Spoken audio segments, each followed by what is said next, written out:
Halo Reach marked the end of Bungie's involvement with the Halo franchise. Reach felt like a true sequel. Between the new, gritty art style, gameplay changes like armor abilities, additions like Firefight, improved Forge, the new customization system, a story that doesn't involve Master Chief, it felt like a big step forward for the franchise, and as Bungie's final Halo game, it seemed like they were going to end the series with their magnum opus. There's something about this game that keeps bringing people back, not just because it was Bungie's farewell, but because they tapped into something deeper that Halo, I don't think, has captured since. When Halo Reach released in 2010, it wasn't just another entry in the series, it was the end of an era. Reach was Bungie's final Halo game before the franchise moved on, and a prequel to Halo CE. Bungie closed things out with a game where you're shown the ending in the very first cutscene. So the question was never what happens, it was how do you tell a story when the outcome is fixed? And more importantly, how do you make players care when they already know they can't win? At launch, the game was praised for its scale, presentation, multiplayer suite, Forge world, and overall content package. Some players debated the addition of armor abilities and how they shifted Halo's sandbox, but even then there was a clear sense of craft. The cinematography, the music, the art direction, it all felt deliberate, more grounded, more reflective, and that choice shaped everything. The missions, the gameplay, the characters, even the way it was received by the audience. What really separates Reach isn't that it's tragic. It's that it's restrained. The game rarely over-explains itself. Characters don't deliver long-winded, inspiring speeches. There aren't dramatic slow-motion hero shots every time something goes wrong. Most of the time, the game lets the story progress naturally in front of the player, and the camera holds on these moments just long enough for us to process it. That restraint gives the story a kind of maturity that a lot of shooters at the time didn't have. Even the big moments, a ship being destroyed, a Spartan going down, aren't milked for spectacle, they're framed in a straightforward manner. The tone trusts you to feel the weight without being told how to feel, and that confidence is what makes it linger. It doesn't beg for emotion, it earns it quietly. What's your situation? Over? Colonel, this is Noble One. There are no rebels. The Covenant are on Reach. Acknowledge? Come again, Noble One? Did you say Covenant? Affirmative. It's the winter contingency. May God help us all. The campaign in Halo Reach feels intentional from start to finish. It doesn't rush you from mission to mission, it lets situations breathe. One mission might open up into a full-scale assault, where the next pulls into tight corridors or a collapsing cityscape. That variety keeps the pacing dynamic, but what really ties it together is pressure. As the campaign progresses, the sense of control slowly erodes. Early missions feel manageable, whereas the later ones feel like containment, and by the final stretch, you're not trying to win, you're just trying to hold out for as long as possible. On Legendary difficulty especially, that pressure becomes tangible. Encounters demand patience, positioning, and discipline. Elites are threats that can end a run instantly if you get careless. Ammo management matters, sightlines matter, you're constantly adjusting, using armor abilities carefully rather than casually. Legendary in Reach doesn't feel unfair, it feels oppressive in the right way. Every firefight reinforces the narrative tone. You're outnumbered, you're outgunned, but you push forward anyway. I know we're losing. I want to know if we've lost. And then there are the emotional beats woven into that structure. George's sacrifice. Tell him to make it count. Kat's abrupt death. Where does he get off calling a demolition a priority one? Carter's final decision. Hit him on, boss. You're on your own, Noble. Carter out. Emil refusing to give up. Who's next? I'm ready! How about you? None of them are framed as grand heroic finales. They're moments that interrupt the mission flow, forcing you to absorb what just happened before moving again. Even the final survive objective strips the campaign down to its barest form. No extraction, no reinforcements, just endurance. The gameplay and the emotion align perfectly here. You're not meant to feel powerful, you're meant to feel alone.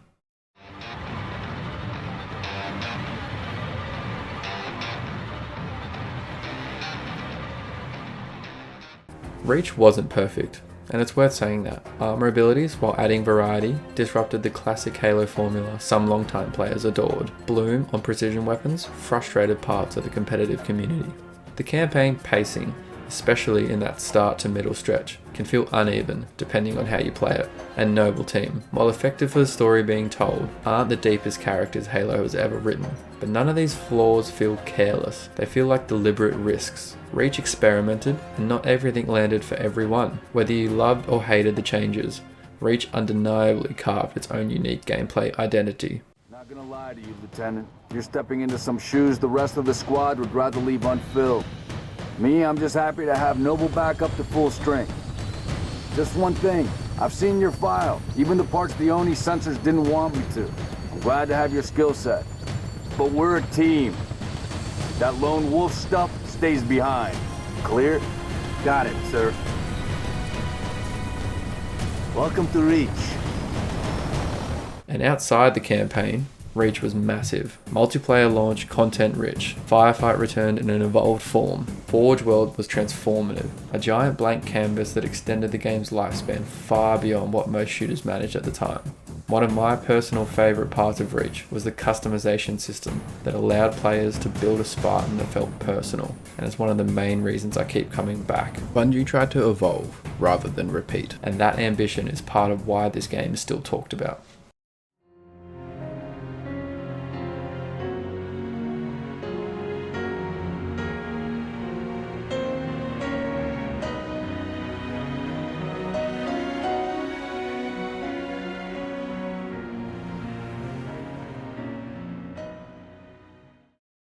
The music is less triumphant than previous Halo games. There's a muted, melancholy feel threaded through it.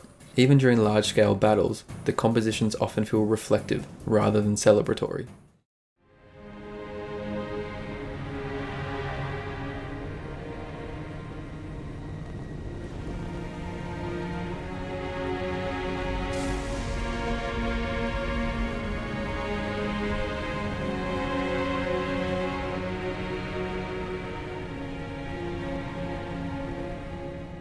A huge part of why Reach endures is craftsmanship. The skyboxes are still some of the best in the series. Covenant ships hanging impossibly low over mountain ranges, burning cities stretching across the horizon, distant battles playing out beyond your immediate view. They constantly reinforce scale without exposition.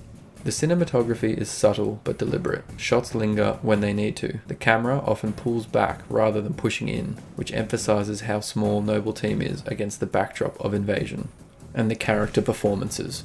Restrained, understated, giving Noble Team just enough humanity. They're not deeply fleshed out and monologue heavy characters. They're archetypal, functional, efficient, and that works for this story. You're meant to feel attached enough to be stung, but not so attached that their deaths feel pointless. Everything in Reach supports the tone Bungie was striving for. Lieutenant, get aboard! We gotta get the hell out of here! Negative. I have the gun. Good luck, sir. Good luck to you, Spartan. It's impossible to separate Reach from where it sat historically. This was Bungie's last Halo, their final statement before stepping away, and instead of going bigger, they went more grounded. Instead of introducing a new galaxy-ending threat, they told a story we already knew ended in loss. At the time, reviews were mixed, with praise for its cinematic action and movement mechanics often overshadowed by severe technical issues. Commercially, it performed extremely well, grossing $200 million in the first day sales, setting a new record for the Halo franchise at the time.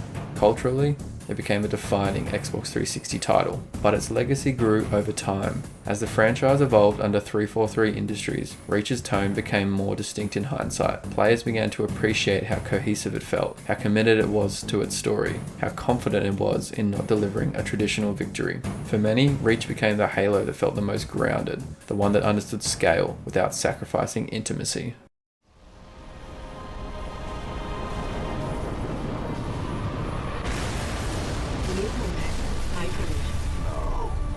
No, somebody tell me this ain't happening. For a lot of players, Reach wasn't just another entry, it was the Halo they poured hours into. Forge creations, custom games, firefight sessions, late night multiplayer. It was a social space as much as a video game, but narratively, it stuck because it respected the player. It didn't promise a miracle, it didn't fake a turnaround. It trusted you to understand that sometimes the most meaningful act isn't winning, it's sacrifice. Noble Team doesn't save Reach, they ensure that humanity has a chance. They buy time, they pass the torch. And knowing that this was Bungie's final Halo adds a quiet layer of symmetry to that idea. Your body, your armor, all burned and turned to glass. Everything. Except your courage. Looking back, Halo Reach stands out not because it was louder than what came before, but because it wasn't. In an era of escalation, it chose inevitability. In a genre built on power fantasies, it chose scale and restraint.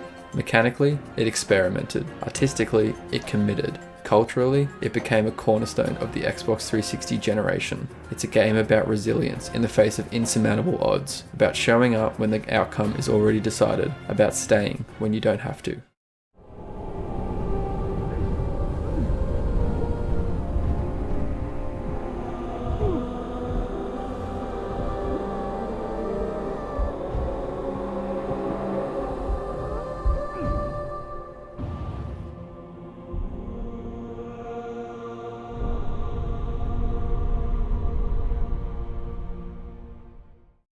Thanks for watching.